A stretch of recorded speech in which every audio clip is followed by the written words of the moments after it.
Aktuálne predstavujeme nový telefón. Ide o Samsung Galaxy S6 Edge Plus. To znamená, na prvý pohľad vidíme, že ten displej je väčší. V tomto prípade má veľkosť 5,7 palcu. Je to displej s rovnakým rozlíšením ako v predchádzajúcom prípade, to znamená v prípade Samsung Galaxy S6 Edge. Znova je tu zakrivený displej, takže všetko to, na čo sme boli zvyknutí, je k dispozícii aj v tomto zväčšenom prípade. Kapacita RAM, ovšem, je až 4 GB, takže výkon je ďaleko vyšší. Procesor je 64-bitový, 8-jadrový a podstatným spôsobom je vylepšená softvérová výbava. Tá využíva zahnutý displej lepším spôsobom, pretože pomocou ovládania je možné dostať sa nielen k funkcii moji ľudia, ale takisto aj pripojiť sociálne siete. Na Slovensko prichádzajú dve farebné verzie, jedna je zlatá, druhá je čierna.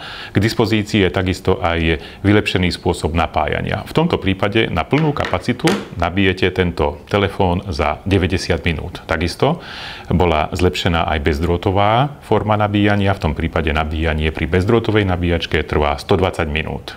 Pribudol aj úplne nový režim vo fotoaparáte, v tomto prípade je živé vysielanie medzi režimami. Keď zvolím automatické živé vysielanie, tak všetko to, čo zaznamenáva predná alebo zadná kamera, je možné priamo vysielať v živom vysielaní cez YouTube.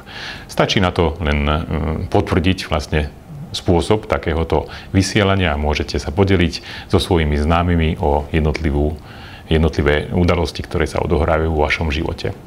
Do nových telefónov pridal Samsung aj vylepšenú formu platby, to znamená Samsung Pay bude využívať nielen technológiu NFC, ale aj MST, to znamená nová technológia bude k dispozícii aj pre takúto formu platby. Takáto forma platby sa pre Európu zatiaľ pripravuje.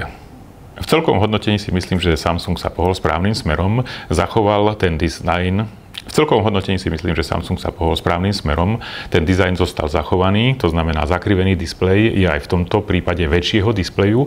Pridal na kapacite RAM, takisto pridal na technológiách a hlavne to, čo ľudia oceňujú, je rýchle nabíjanie. To znamená, za relatívne krátky čas sa dá nabiť tento telefón do úplne plnej kapacity a využívať všetky jeho vlastnosti.